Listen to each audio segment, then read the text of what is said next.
The second kind of inference is called induction, or to be more precise, an inductive generalization.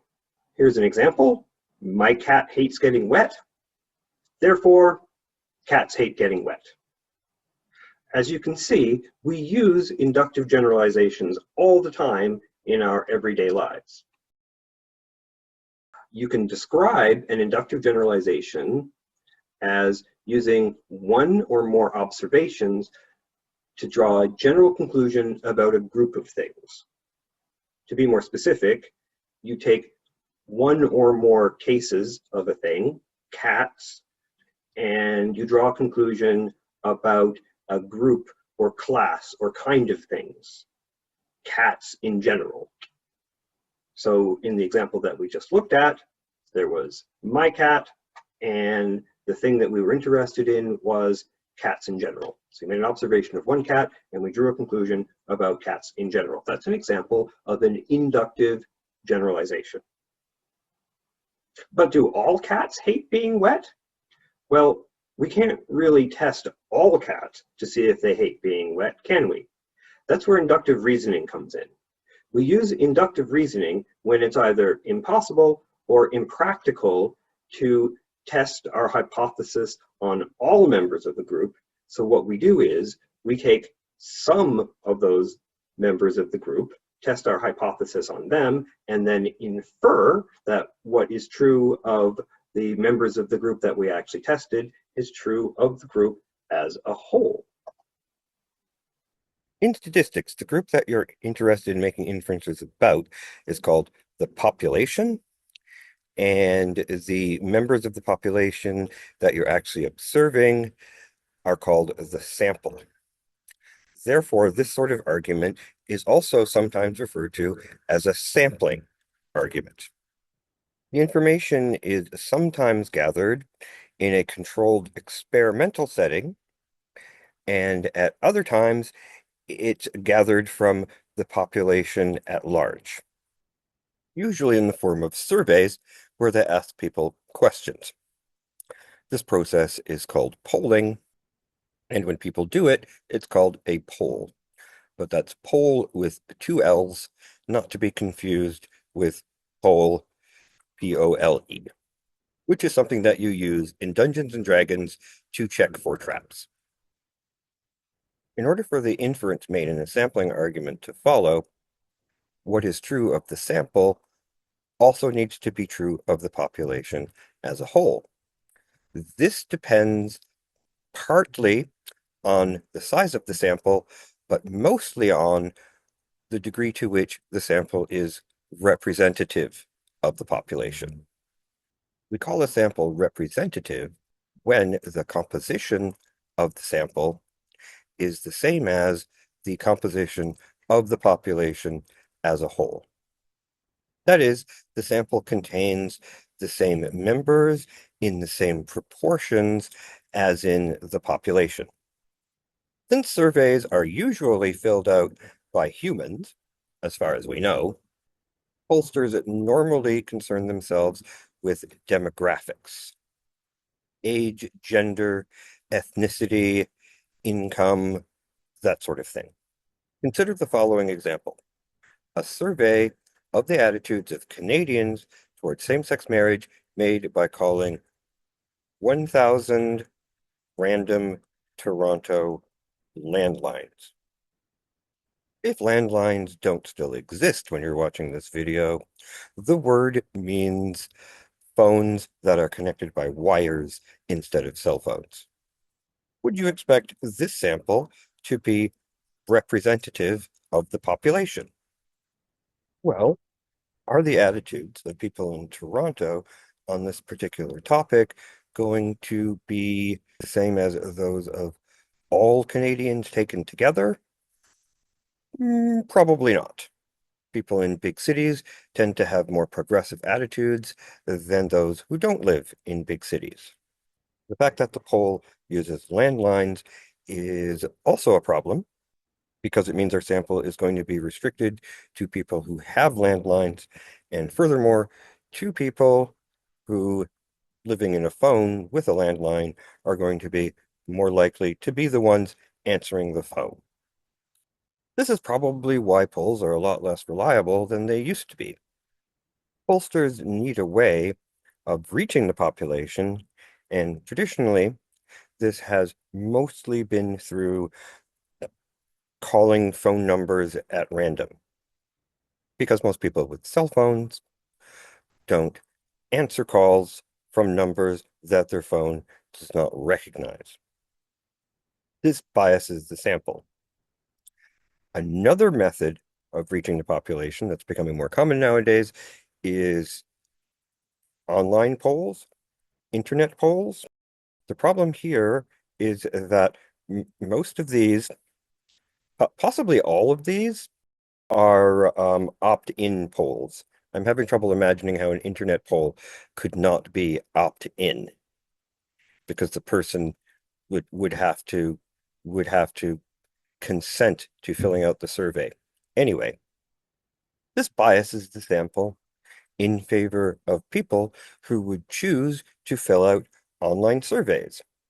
And as we know, only crazy people choose to fill out online surveys. The rest of us have better things to do with our time. Here is an amusing example from this article by the Pew Research Center. The Pew Research Center is a prominent polling organization. In one online poll taken in 2022, 12% of participants under the age of 30 said that they are qualified to pilot a nuclear submarine. This suggests that a sizable chunk of the people who choose to fill out these online polls are doing it for the lols. That is to say, they are not answering the questions truthfully. I'm back inside now because it got dark outside. Shooting these videos actually takes a lot longer than the length of the video that you actually watch. You may have heard the expression, "you can prove anything with statistics." Well, that sounds a bit cynical for me, but it is true that there are many ways to deceive using statistics, either by accident or on purpose. What we're going to do now is go over some problems that are worth looking out for in arguments that cite statistics as evidence. The first one of these is called cherry picking, and I think I have probably mentioned this before. It is probably the most common way to misrepresent the facts using statistics. I have for you an example from a YouTuber named Sean. That's the name of his channel. It's just Sean. I'll have a link to it at the end of the PowerPoint, who does excellent video essays on a variety of political topics. For example, if we look at this NASA graph of global surface temperature change in its entirety, the overall upwards trend is quite clear, but we can cherry pick specific date ranges contained within it to show instead a cooling trend.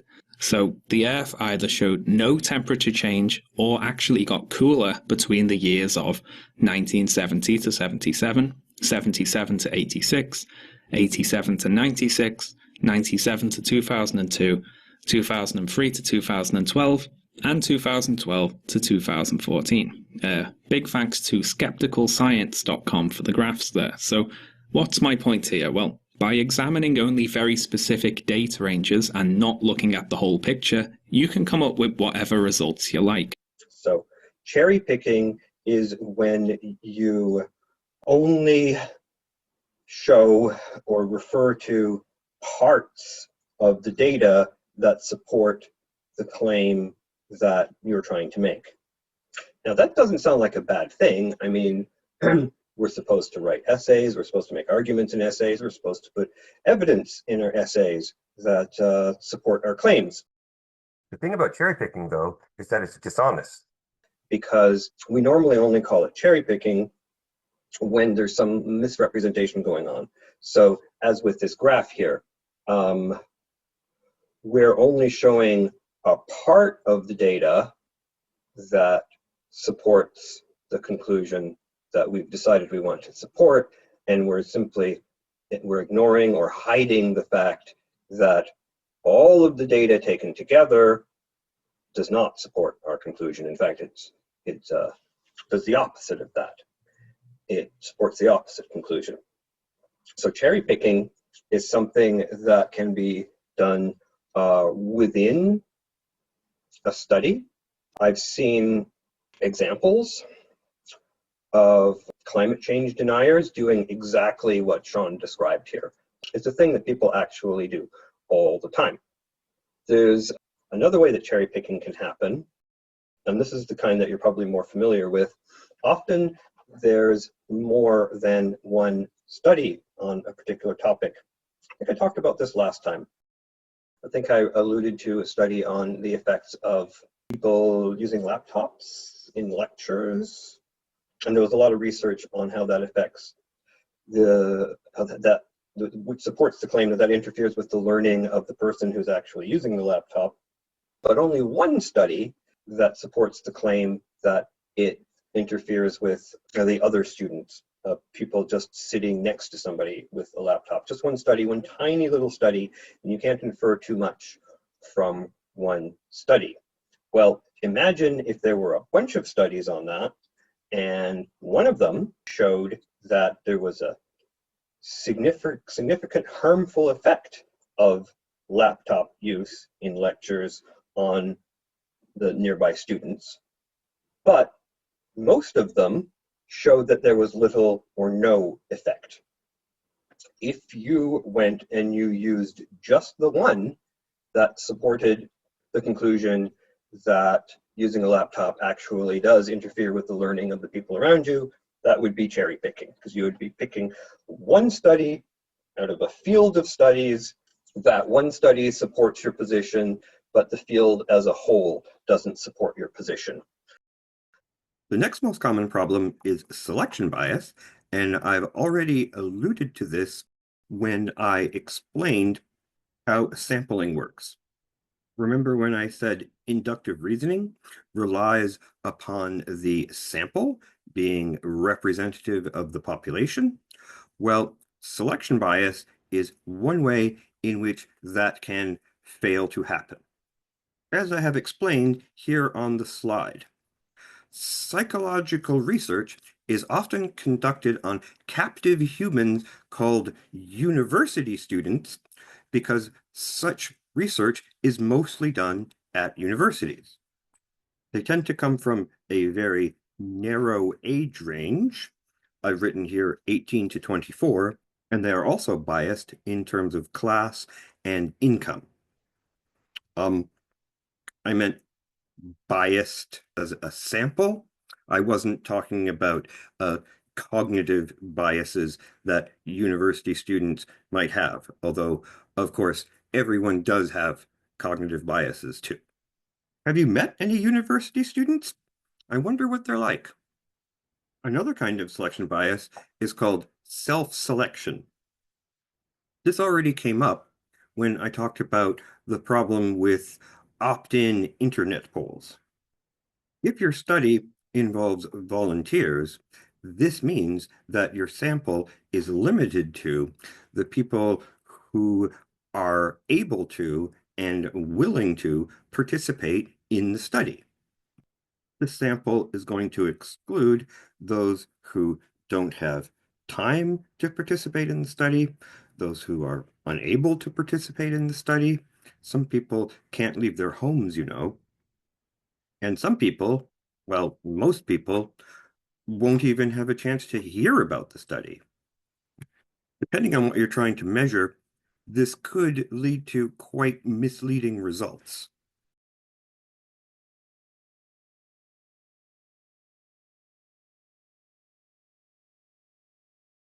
Say I'm running a study looking at asthmatics, and I want to test whether standing on your head for half an hour every morning is beneficial to symptoms of asthma.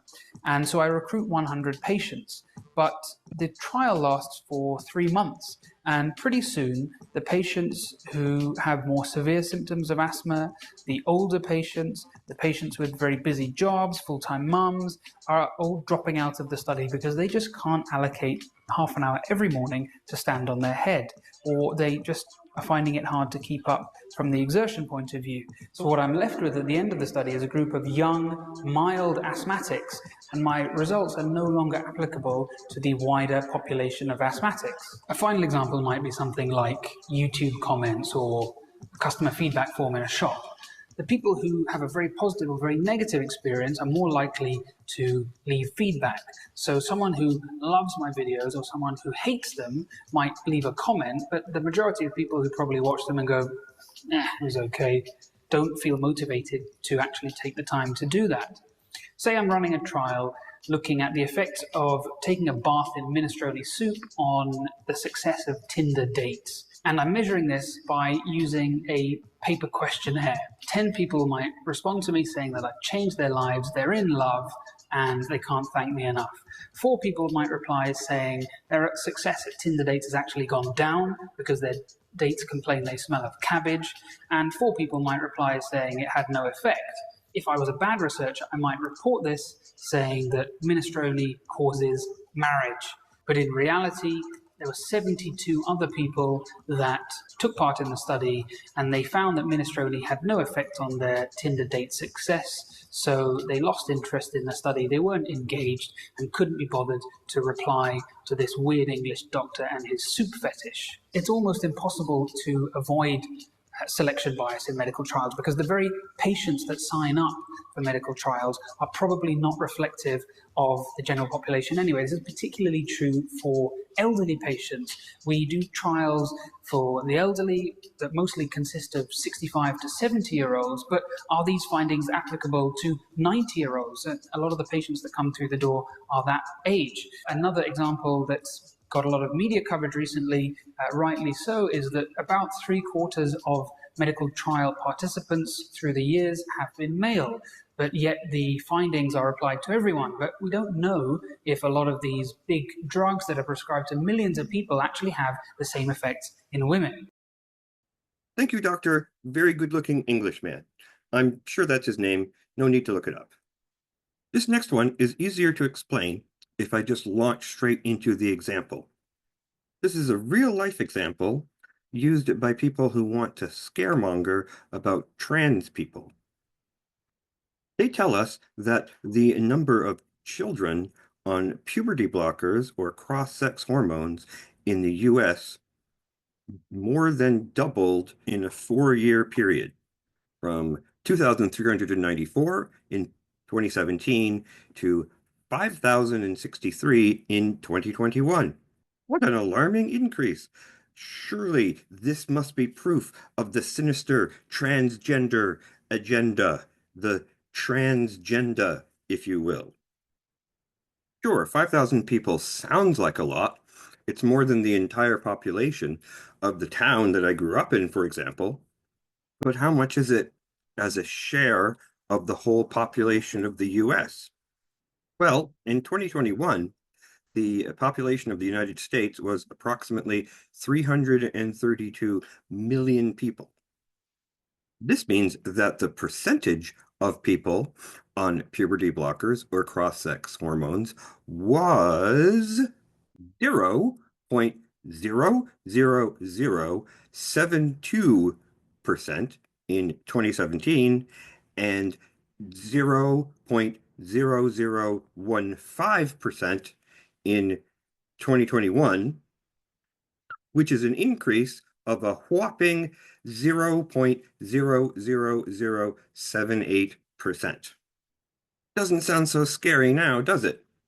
It's pretty hard to get people upset about a 0.00078% increase in anything, let alone a medical treatment. The thing is, our brains are not that great at dealing with large numbers. 5,000 sounds like a lot, but that's because you're imagining them all together, when in fact, the average citizen of the United States is probably unlikely to encounter a single example. 0.00078% is much closer to 0% than it is to 1%.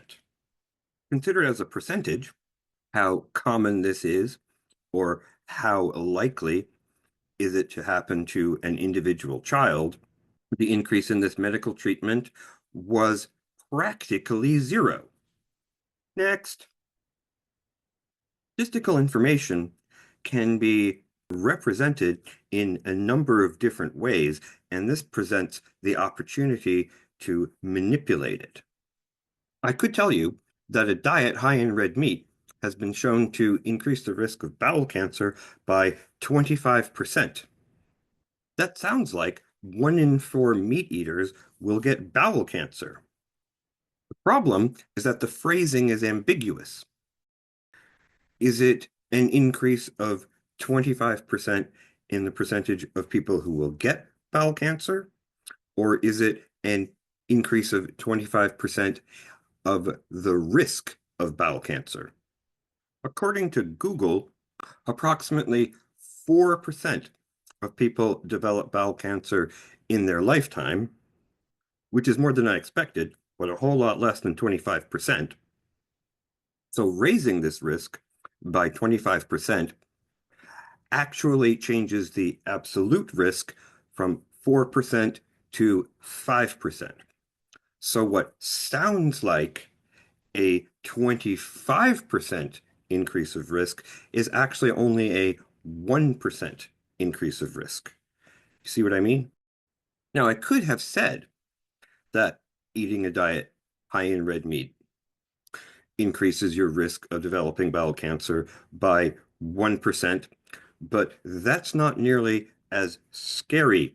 That wouldn't make for much of an eye-catching headline, would it? If we want to be critical, which is to say smart, about the information that we receive, we need to think about where that information comes from. Who is telling us and why? Are they motivated to make something sound like more of a big deal than it really is? Now imagine you were presented with the following information. Roughly 1/2 of all Canadian households have at least one vehicle. And vehicle here means a car or a truck, I assume. There are approximately 38 million people living in Canada, so do the math, and that gives you over 17 million cars.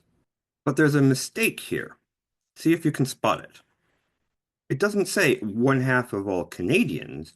It says 1/2 of all Canadian households.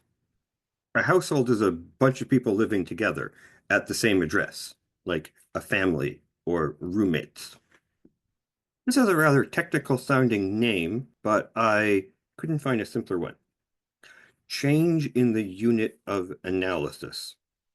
So the unit of analysis in the first sentence, or I guess the first premise, if we were to reconstruct that into standard form, is Canadian households. But the second line says 38 million people, not 38 million households. You see how that's different? The way the argument is written, it's very easy to overlook that change. This is one of the reasons why I want you to, when you're analyzing arguments, put them in standard form. Separate the premises and make sure that the language that you use is consistent. Because in normal writing, people often vary the words that they use to refer to the things. Households becomes Canadians, which is not just a different word, it's a whole different thing. So this is why it's worth your time to separate the argument out into different claims.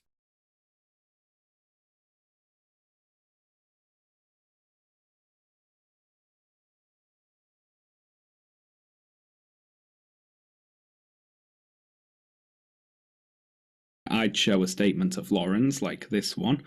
A stable marriage and children are statistically one of the highest predictors of happiness in a woman's life. And then I'd say, did you notice her thumb was on the scale there? She said a stable marriage is a predictor of happiness. That's biasing the results there because, of course, a lot of marriages are unstable. A lot of marriages make people unhappy. But if we just ignore those, add that stable qualifier, suddenly marriages are a much better predictor of happiness. It's very tricksy there. So this next one is also very simple and also very easy to miss. Violent crime rates in our cities are getting worse all the time, with over 1,200 shootings last year in New York City alone. You might hear this as part of a narrative that American conservatives are trying to push, that their country is getting more dangerous or overall worse because of immigrants or something. 1,200 shootings in one city in 1 year is an alarming number. And it's not a lie. What is a lie, or at least a conclusion that we cannot infer from the information that we've been given, is that violent crime rates are getting worse. Getting worse implies that violent crime rates are rising. But to know if they're rising, we would have to compare figures from 1 year to another, or even better, over a series of years. All that we're told is that there were 1,200 shootings in New York last year. What about the year before that? And the year before that? Maybe there were more shootings in previous years. Maybe there were less. We don't know. We haven't been given the information that would allow us to make that determination. This is another case where it would be worthwhile to consider the source of the information. Who's telling you this, and what are their reasons for telling you? So the next one is another case of jumping to a conclusion that isn't actually warranted by the premises. It's a little bit more clever, though. SUVs are dangerous and should not be allowed on our roads. In 2006, SUVs were involved in 4,650 driving fatalities. Clearly, something needs to be done. This is another demonstration of where it's helpful to lay the argument out in terms of premises and conclusions. The conclusion is that SUVs should be banned. It's right here in the first sentence. SUVs should not be allowed on our roads. Just like the previous one, a piece of information is missing. See if you can spot it. Going once, going twice, sold to the man in the cowboy hat. I don't know why I just said that. Anyway, it's not enough to know that SUVs are dangerous. If we're going to justify banning them, we need to know that they're more dangerous than other cars. In order to know the effect of SUVs, we need to know not just how many driving fatalities they were involved in, we need to know what percentage of road vehicles are SUVs. Are SUVs involved in a larger percentage of driving fatalities than other vehicles? And what was the total number of driving fatalities anyway? Let's say that SUVs are 25% of cars on the roads, and 4,650 is 25% of the number of driving fatalities. If that's the case, then SUVs would not be any more dangerous than other cars. See what I mean? Now, I would support getting rid of all personal vehicles, not just SUVs, but all of them. But I think that's a minority position. And this is a separate problem, but we could ask ourselves, why is the figure that we're given specifically from 2006? 2006 is a specific year. The person who came up with this argument, who was, I guess, me, had a whole lot of years to choose from. Maybe the year of 2006 was cherry-picked because in 2006 there was an anomalously high number of driving fatalities involving SUVs. We don't know. That's not the point that I was trying to illustrate with this example, but I thought it was worth pointing out. We're almost done. Both of those were specific kinds of the problem on this slide, this last slide. In both of those cases, a conclusion was drawn that was not supported by the statistics that we were given. In those cases, we needed more information to compare the one statistic that we were given to compare to. It's very late. This can happen in a bunch of different ways. Too many to list here, but there is one that is very common and therefore worth mentioning. And that has to do with correlation. Now, it would be very nice if I had a slide that told you what correlation was, but whoops. Correlation is when two different things are associated in a very specific way. The specific way is if one of them goes up, the other one goes up. And if one of them goes down, the other one goes down.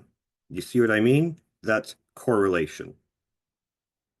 Here's an example, or possibly a bunch of examples. So the air quotes mistake the Heritage Foundation makes over and over again in this study is the by now very familiar correlation/causation misunderstanding. For example, below this graph, which is titled Delay in Sexual Activity is Linked to Lower Levels of Child and Maternal Poverty, the Heritage Foundation writes early sexual activity is linked to higher levels of child and maternal poverty. Now the problem here is that linked to doesn't mean causes. And this is the most basic type of logical misunderstanding. You know, every time the streets are wet outside, it's raining. Wet streets are linked to rain. So therefore, the wet streets must be causing the rain. Early sexual activity is linked to poverty. But of course, none of the brain geniuses who wrote this paper bothered to consider the reverse, that poverty could be causing higher levels of early sexual activity. For example, kids in poverty are less likely to live in a stable home, less likely to have supportive parents or guardians who can provide guidance for and supervise them. You know, maybe the poverty is the problem. Of course, the Heritage Foundation will respond by saying, hey, we never said sexual activity was the cause of poverty, we just said it was linked to it. To which I would respond, but you put it in a paper entitled The Harmful Effects of Early Sexual Activity. You know, their attempts to come across as academically neutral didn't extend to titling their paper. They gave away their bias in the first sentence. And they make this mistake over and over. Delay in sexual activity is linked to greater happiness. Earlier onset of sexual activity is linked to higher turnover rates among sexual partners, but these are just correlations. The cause remains unproven here. Now, as I alluded to before, you might be wondering, okay, well, who is this Sean guy and why should I care what he says? Well, actually, I would argue that this helps me to make the point that I want to make, which is anybody can do this. It is not that hard to look at the sources that people cite in their work, whether it's YouTube videos or academic articles. You just follow them up and you read the studies and see if the studies say what they actually say they say. Most of the time, you don't even have to read the whole study. Most of the time, you could just read the abstract and perhaps the first paragraph. It's not hard. Now, I don't really expect you to track down a study or academic article every time somebody cites something in every article you read or every YouTube video that you watch. I mean, I do expect you to track it down and verify the sources if you're doing it on an assignment in this course. You might want to do it in your other courses as well. I don't really expect you to do it in real life. Who has time? However, I still think that this exercise is quite valuable because it gives you a sort of toolbox with which to understand some of the ways in which statistics can be used in a misleading way. So when you hear people citing statistics, especially if you feel like it's coming from some sort of biased source, especially if it makes you raise an eyebrow and you wonder, is that really true? Is that what the study really said? Well, quite possibly it's not what the study really said. So even if you're not going to follow up on the sources, I think it's helpful to have a greater understanding of the way statistics can be used and misused so that you can approach what you hear with a greater skepticism. And that's more or less what I had to say. Correlation is not causation. Correlation is not causation. Correlation is not causation.